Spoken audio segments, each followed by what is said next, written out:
Yeah, right there. There's Puss. Ha! Right on cue. She likes to redo my hair. She doesn't like the way it's done. So what I'd like to draw out today are the kinds of things that probably most people don't know about you. Like, Would I just ask what you want and don't prepare me for it? Just ask. yeah. Well, I'm going to ask questions that, if it's something that people already know, and because I don't know, you've had lots of interviews. You mean people? People that would have seen videos of you or read your books. I want to get to the things that I'm curious about that I don't know about you. Like, I don't even remember. Would I just go ahead and ask what you want? I don't want to assume that anyone knows anything. I mean, even when I'm speaking in public, I say to people, I say, look, some of you have read my book and some of you haven't, but do you mind?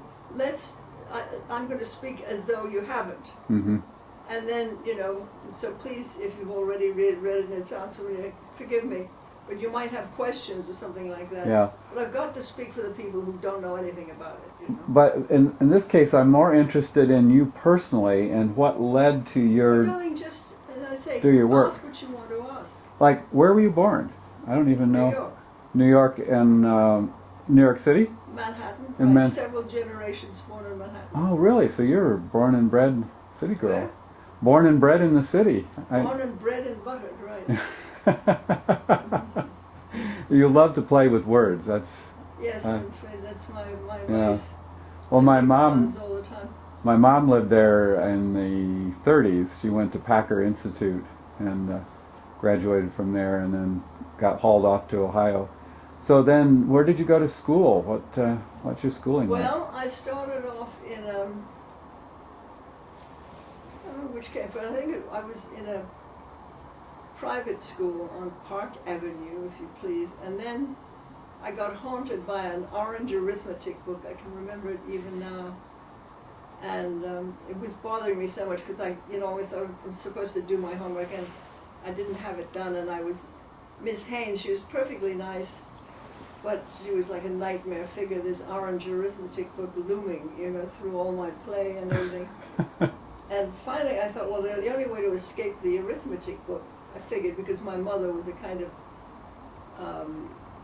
counterinsurgent of her time. And I thought, well, the way to appeal to my mother, who was a kind of a hippie, a reverse snob, if you know what that means, I thought it would appeal to her if I said that I think I should go to public school, which would be more democratic, you see, than going to this snooty school. And that would appeal to her, and that way I'd escape the orange arithmetic book, you see, by going to a public school. I didn't care where I went as long as the orange arithmetic book wasn't there. I think I remember that orange arithmetic book. You remember it? Really? Oh, it's Maybe probably not the same one. Many people. So, well, say more about your mother. I know you've shared that you have a similar background to me of you didn't get what we know Not that we just should you have and gotten. me, not just Well, you yeah, and me, but countless generations. talking about Western civilization, Yeah. not just America. Yeah. I mean, I reckon we're alienated. We're all. I mean, this terrible pandemic tragedy is called normal. Yeah, normative abuse, I call it, or normative neglect. Well, I just call it the name of the disease is normal. Yeah, I forgot about that. I like that. So, were you breastfed or bottle fed? Do you know? I don't think there's much chance I was breastfed. Uh-huh. But if I was, it was because it amused her for a minute. Uh-huh. Maybe she might have done it because nobody else did it. Oh. So she was pretty, she liked to be different. Yeah. And you got that from her, huh? No, I don't think, let's see. Well, you're not exactly follow the footsteps of everybody else. No, but I did go to some trouble not to follow in hers. Well, no, I'm not saying you followed in hers, but just the general pattern of well, actually, I tended to be more conventional than really? my mother. Huh. And, I mean, my mother in New York, where it gets really cold in the winter, would have done anything, rather freeze to death than wear fur. Oh. Not because of, pity for animals, that wasn't going on in those days, but just because everyone else was wearing minks Uh-huh. and she finally got so cold she consented to wear a fur that would look like cloth, you know, sort of Persian lamb or something. But later on in life, I bought myself a mink jacket because I knew she would have disapproved. In fact, I still have it downstairs in my house in California. But she used to make, you know, a fuss about, because my grandmother lived in a building that had a doorman, you know, the kind of New York thing. And Nearby, or did you see nearby? Did you see much of your grandmother? Yeah, I lived with her because at the age of 3, Oh. when I was 3, my mother decamped and left my father, or cohabiting with him. I mean, they were married. I mean, they didn't not marry in those days, but they separated and divorced. Well, they didn't they divorced when I was 8, but they separated when I was 3, and she took me and my sister to live with her mother. So it was in my grandmother's household. It was run by my grandmother. And my mother, of course, was a free spirit artist, very beautiful, rebel, admired and envied by so many because she was so beautiful and so clever and so witty and talented. She was a talented artist. Well, you followed in all those footsteps too. Athlete. No, well, no. I mean, you don't see me swimming across the channel, but No. In other ways, you've swum across the channel, literary ways. She actually was a sort of star swimmer and diver, among other things. And she did swim the channel? No. But, I mean, that would have been conventional. The other people had done that too. But, you know, she was a kind of, I mean, her friends were communists, which was fairly common in those days. Mm-hmm. Yeah. And after she had got off, well, she met my father at art school, the Art Students League. They were both studying there, and ran off and eloped, you see, just to drive her parents crazy. Oh. I'd love to give her a big wedding or anything she wanted, but she just had to go against all convention and everything and run off and get married. Anyway, that didn't last long, and then she came home. But what she did was to maintain a studio, her studio, which is where she did her artwork and her painting and sculpture. Mm-hmm. And her boyfriends were always, you know, sort of weird, socially unacceptable types. You know, she had a sort of one-eyed Indian and a one-legged cowboy. And But this was before you were born, right? no, Oh, after. Okay, this is. we were living with my grandmother. Okay. And she had a room there, and she would turn up at dinner time, or slightly after dinner time, and we were always bid by my grandmother to be at table, was the phrase, to be at table Mm-hmm. at dinner time. Mm. And we were not supposed to be late, but my mother was always late, or very often late. Mm-hmm. And my grandmother used to say, well, she's an artist, dear. It was all right for her to be late because she's an artist. Licensed, you see. But we were supposed to be there on time. So there's all this kind of stuff. But my grandmother, and presumably my grandfather too, I mean, he died when I was 5, but they just doted on her because she was the most gorgeous child, apparently. I've seen pictures of my mother when she was a child, and she was just a knockout beauty, you know. Mm-hmm. And then so clever and so talented and everything else, and she was just the cat's whiskers.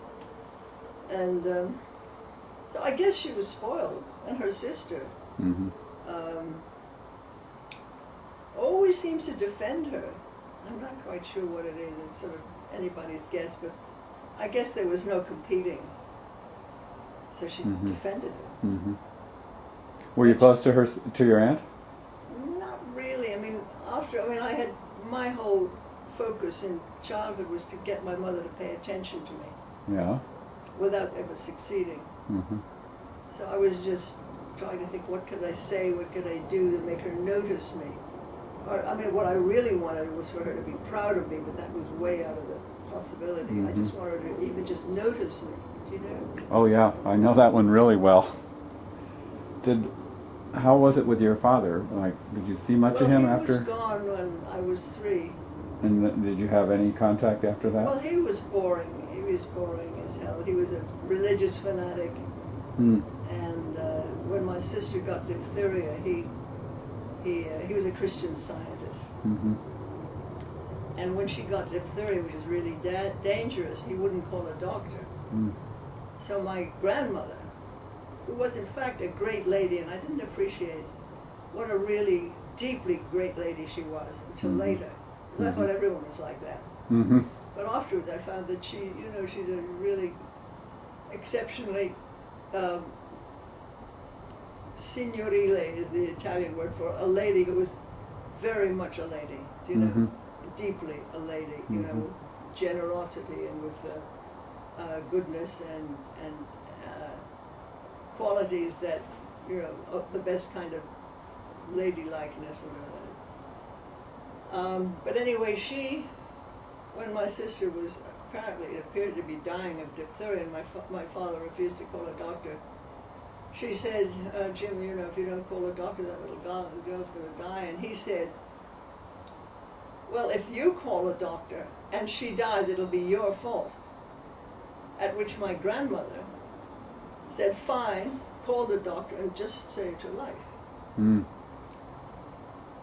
And so that was what my grandmother was like. She was a magnanimous person. She was a big person. So it sounds like she was a central figure in your life. Well, I didn't notice her much. You see, I was so busy trying to get my mother to pay attention, because my mother mattered a lot to me, and I wasn't noticing my grandmother. I should have. I didn't appreciate her enough until later.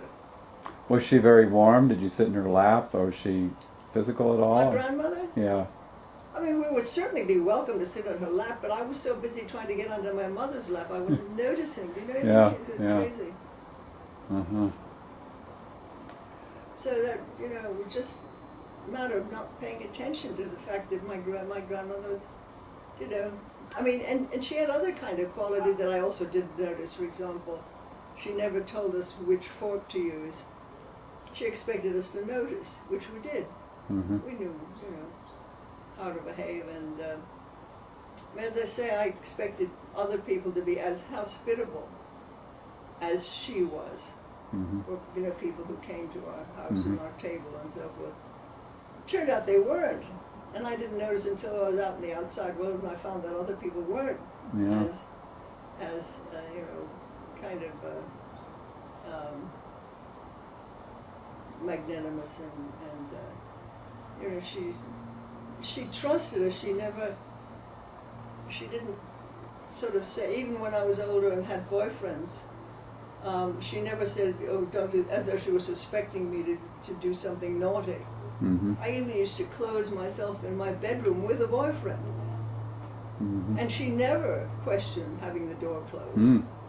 Just feeling quite accurately that I was going to be my own monitor and I was not going to do anything unsuitable, which I didn't. And did you appreciate that she trusted you in that way, or was that not? I didn't particularly notice. I didn't appreciate her so much. I mean, an afterthought, I realized how rare that is, Mm-hmm. that people are not suspicious of their children being kind of evil. Mm-hmm. And, no, she, in fact, my mother used to complain that I was too prissy, as she called it. In other words, I was too puritanical, Mm. too goody-goody, Mm. But I was always very, I guess what I thought it was sort of idealistic. I was always trying to do what I felt was the highest good, whatever it occurred to me. The good girls do this and good girls do that. Maybe because in some part of my mind I thought, well, if I'm the goodest girl I can be, then my mother will have to relent and like me, That's why I went to medical school. Or so I could be the goodest boy. Well, I could get approval. Yeah, 22. Get what? Get approval of my father. 22 years of school that I hated. Got out the other end. It didn't work. Tell me about your sister. Was she older or younger? She was older, but we weren't similar, really. She was very talented in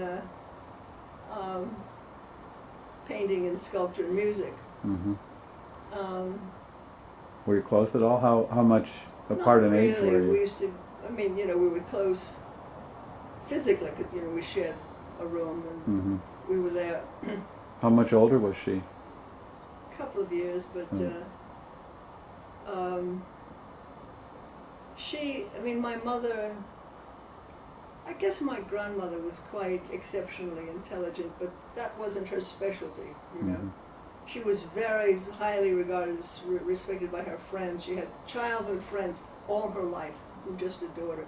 Servants loved my grandmother. You know, she had this sort of, attractiveness of the persona, the personality, you know, that attracted people, made them like themselves. My sisters, when she started having boyfriends, when she broke up with her boyfriends, the boyfriends remained in contact with my grandmother, you know. What was your grandmother's name? Terrible name, Rosebell. Rosabelle. And Rosebell, Rosebel. One word.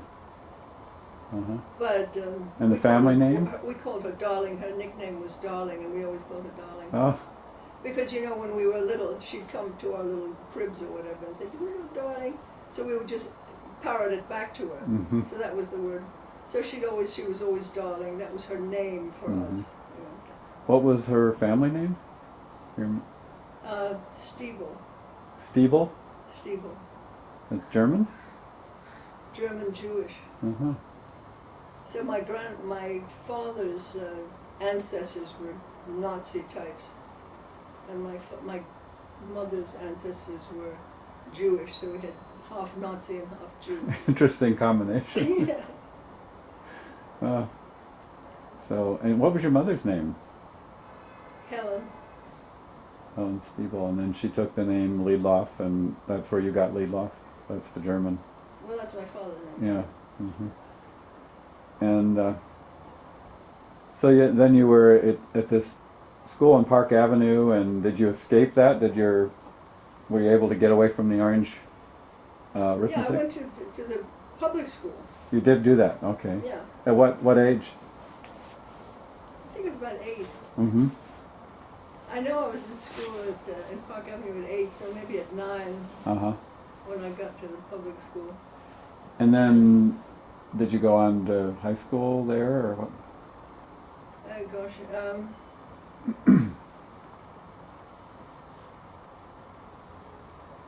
at a certain point, I guess I was in the New York school system. There was a junior high called Joan of Arc in New York, part of the New York school system. And then somehow it occurred to me, I think I'd like to go to boarding school. So it was my idea, my initiative, and so forth. And my grandmother would just back whatever I wanted to do. It was always like that, you know. I mean, if I wanted to buy clothes or if I wanted to do anything, I mean, for example, when I was a child, we always had charge accounts. My grandmother had a charge account in the grocery shop downstairs from the building where we lived, in the nearby drugstore.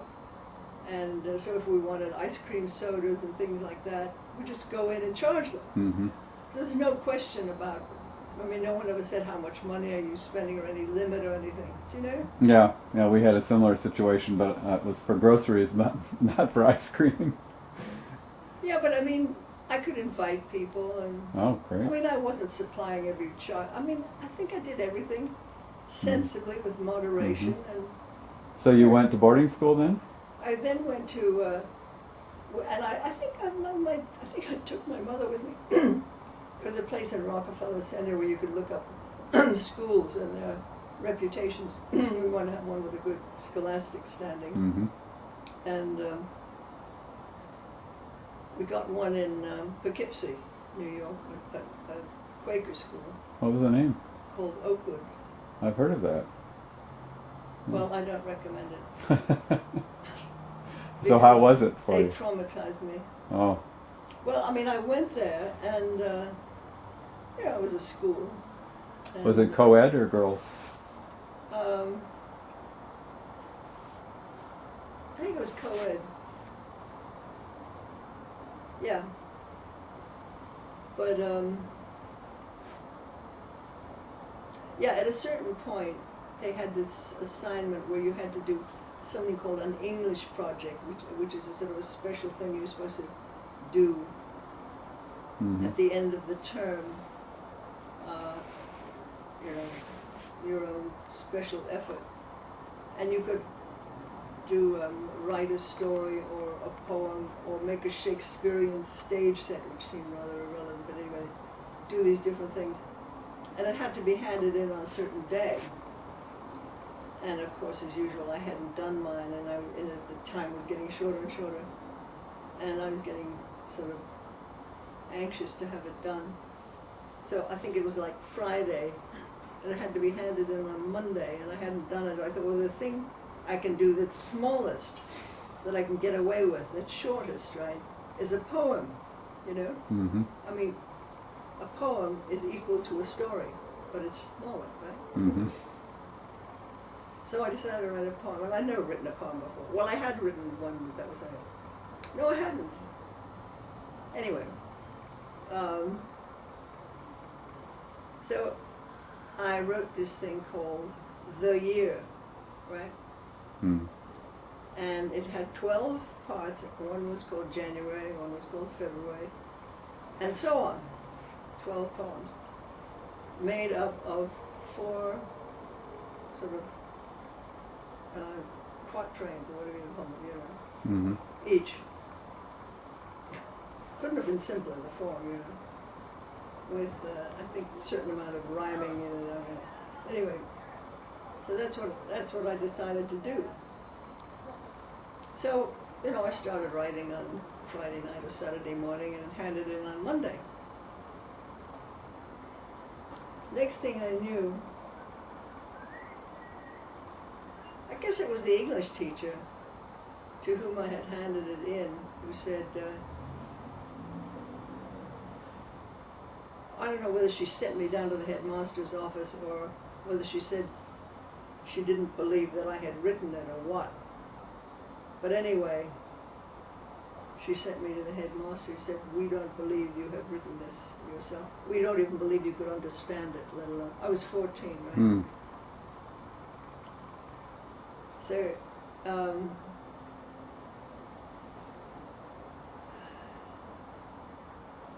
I mean, I didn't care about poetry. I wasn't interested in poetry. I'd never written any before. I had no intention of writing it again. But but what I did care about was people not believing me when I spoke. You know, Yeah. I mean, thinking I was a cheat. You know, So did you? how are you going to associate with what? Could you convince them that you did, or how? Well, I didn't think it was up to me, but anyway, I said, no, I did write. And they'd already investigated, already gone to the school library and found, you know, to look up what book I had taken out. And the only book I had taken out was a rhyming dictionary, you know, to help me write it. Yeah, right. That didn't help at all. And then, they called in, I mean, God, there's some idiot brother-in-law, somebody called in what they called a poetry expert, who said, well, it looks like Shelley.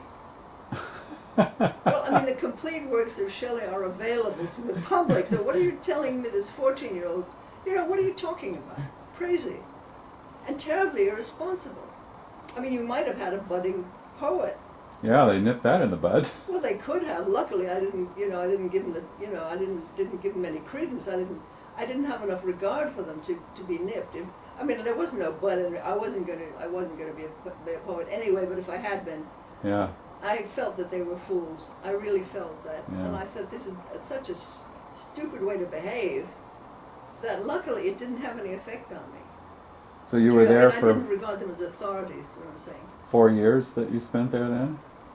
Well, I had been there, maybe it was 1 year or something, but anyway, the following year there was at the end of that year there was graduation ceremony I was a freshman, of course, at the age of 14, but the seniors were graduating. Mm-hmm. So the graduation ceremony, there were the parents around and the headmaster was patting them all on the back and making nice and so forth. And they had never resolved this thing with me. They'd never apologized, and they'd never given me a grade. I mean, at one point, they think they gave me a B plus or something. I said, is that what you're giving to Shelley? B plus, you know. I bet they loved that. You know, point was, I mean, either you give me credit for it or not, but don't, I mean, what the hell are you doing? You're just crazy. In any case, and I wanted an apology was what I really wanted, because I wanted to be able to live with these people. Mm-hmm. And I can't live with them if they say, well, there goes a girl who lies and cheats, Mm-hmm. How are you going to deal with them? You Yeah. know, even sit across a table from them or just be in a room with them, Oh, yeah. So that mattered to me. Writing poetry did not. So anyway, so at this graduation ceremony, I went up to the headmaster and I said, listen, have you ever satisfactorily decided? And he said, oh, because he didn't want to stop smiling and patting backs over parents, you see. And he said, oh, well, he said, a lot of people have dual personalities, and sometimes it reaches an abnormal stage, is the word he used. Sometimes it reaches an abnormal stage. In other words, I was abnormal. Not the best thing to say to a 14-year-old from No. an authority figure, right? Really stupid. Luckily, as I say, I didn't give him credence because I'd already lost all respect for them. But it could have been harmful, Mm-hmm. saying that. Anyway, I said, okay, I'm abnormal, but at least I'm not dishonest. That